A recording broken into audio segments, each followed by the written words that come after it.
पाकिस्तान की कामयाब सिफारतकारी से न सिर्फ खित्ता बल्कि दुनिया की मईशत खतरे के निशान से आज काफ़ी दूर नजर आ रही है। दुनिया भर के इन्वेस्टर्स अब भी खासे मोहतात हैं, लेकिन मार्केट्स की तरफ लौट रहे हैं। और ऐसा ही हमने पाकिस्तान में भी होते देखा है, जहां से आगे का सफ़र ईरान अमेरिका के अमन मुआहदे की पायदारी पर मुनहसर है।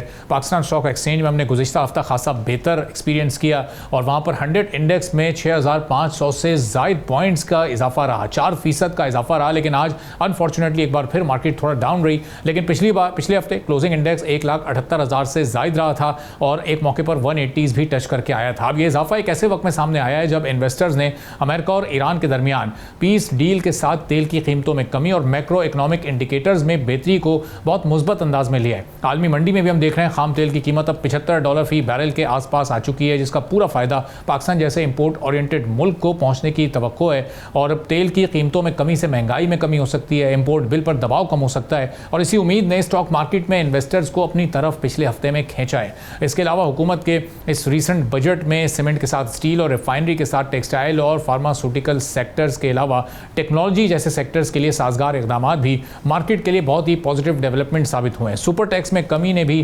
कारोबारी इदारों और इन्वेस्टर्स के एतमाद में इजाफा किया है और स्टेट बैंक की जानिब से इंटरेस्ट रेट्स 11.5% पर बरकरार रखे गए और इस फैसले ने भी मार्केट को किसी हद तक सहारा दिया, जिसके बाद पाकिस्तान का करंट अकाउंट मई 2026 में हमने $459 मिलियन सरप्लस में भी देखा। आईटी एक्सपोर्ट्स में 13% का इजाफा हुआ, पिछले महीने $373 मिलियन तक ये पहुंची। फॉरेन एक्सचेंज रिजर्व भी बढ़कर $22 अरब से ज़्यादा हो गए हैं। अब स्टॉक मार्केट में एक्टिविटीज़ नुमाया तौर पर बढ़ रही हैं और average daily shares trading volume 53% इजाफे के साथ 1.4 अरब शेयर्स तक पहुंच गया है। बैंकिंग सेक्टर ने सबसे ज़्यादा 2047 पॉइंट्स का पिछले हफ्ते में पॉजिटिव बूस्ट दिया, जबकि सीमेंट और एनर्जी सेक्टर्स भी इस दौरान नुमाया रहे। लेकिन इन्वेस्टर्स मुकम्मल तौर पर अभी भी मुतमईन दिखाई नहीं दे रहे। खासतौर पर आज की अगर आप परफॉर्मेंस देखें तो अमेरिका और ईरान के दरमियान तकनीकी मुज़ाकरात मौखर होने और मशरिक़ वस्ता में कशीदगी बरकरार रहने से एक मोहतात रवैया देखा जा रहा है। एक्सपर्ट्स के मुताबिक अगर ये अमन अमल में रुकावट आती है या खित्ते में दोबारा कशीदगी बढ़ती है तो मार्केट एक बार फिर दबाव का भी शिकार हो सकती है।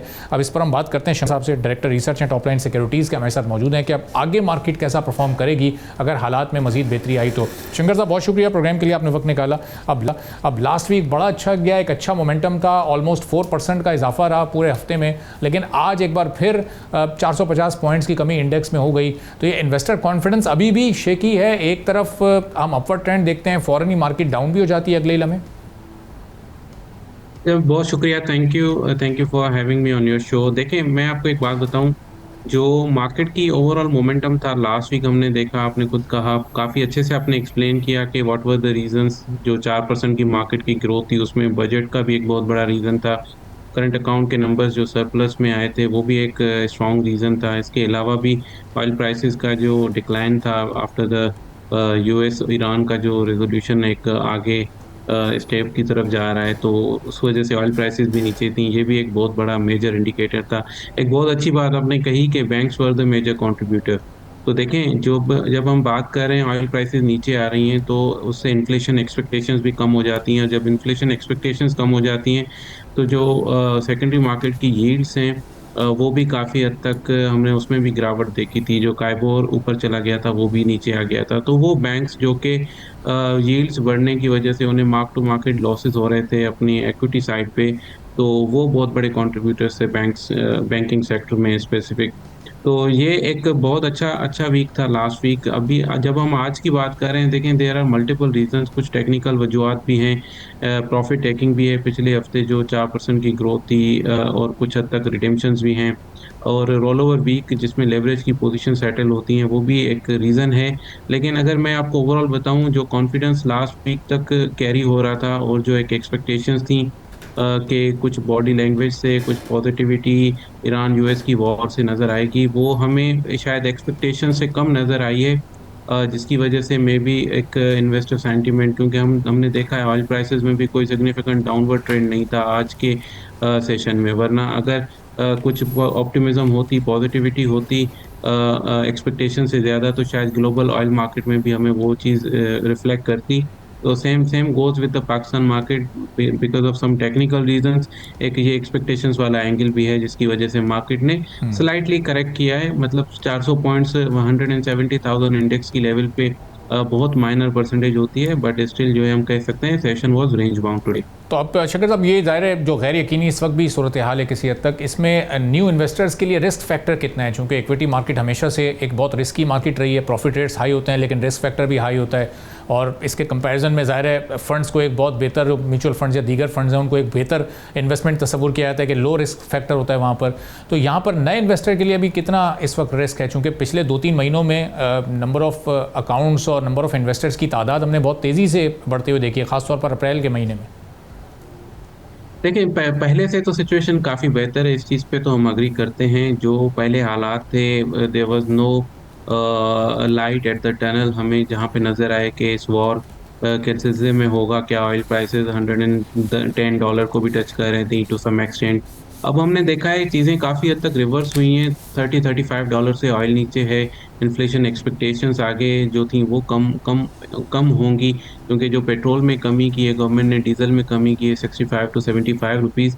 देखिए, ये इन सब का इम्पैक्ट आएगा इवेंचुअली जाके आपके पॉलिसी रेट पे, इंटरेस्ट रेट पे। जब हम बात करते थे रेट बढ़ने की, तो हो सकता है हम आज से 1 महीने बाद रेट कम होने की दोबारा बात करना शुरू करें, अगर हालात सही हुए तो।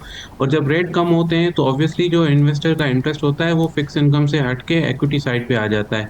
और अगर आप लास्ट वीक के नंबर देखो, मोर देन $60 मिलियन से म्यूचुअल फंड भी नेट बायर रहे हैं, और ये एक स्ट्रॉन्ग इंडिकेशन होता है कि वो इन्फॉर्म्ड मनी हम कहते हैं जनरली, क्योंकि वो एक विद ओपन माइंड जो है वो इन्वेस्ट कर रहे होते हैं विद कैलकुलेशंस।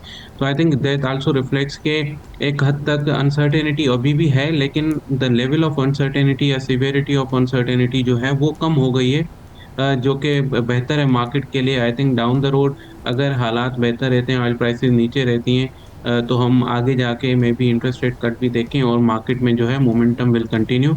बाकी इन्वेस्टर्स के लिए एक एडवाइस होगी, जो स्पेकुलेटिव स्टॉक्स हैं उनसे थोड़ा दूर रहें, जो फंडामेंटली स्ट्रॉन्ग स्टॉक्स हैं उनमें अपनी पोजीशंस मेंटेन रखें। तो I think that that they will be better of in this scenario. और अब ये जो एक इस साल का ऑल टाइम हाई का जो एक टारगेट था कि 250 के या 260 के तक भी इंडेक्स जा सकता है, अब वो चूंकि आधा साल गुजर चुका और मार्केट कभी अप होती है कभी डाउन होती है, वहाँ तक पहुँचता हुआ या 200 के फिगर को क्रॉस होता हुआ आप इन फ्यूचर देख रहे हैं 2-3 मंथ्स में ऐसा मुमकिन हो जाए? देखिए, 2-3 महीने तो मेरा ख्याल है इट्स टू अर्ली। जो पूरी बॉल गेम है, एज़ आई सेड, के दिस डिपेंड्स ऑन के आपके पास अल्टरनेट इन्वेस्टमेंट एवेन्यूज़ कौन से हैं। अगर आप आज इक्विटीज़ में डालते हो तो दूसरे एसेट क्लासेस का रिटर्न कम होगा, रिस्क एडजस्टेड, तो ही आप इक्विटीज़ को ज़्यादा प्रेफ़र करोगे। And I think that depends on the interest rate.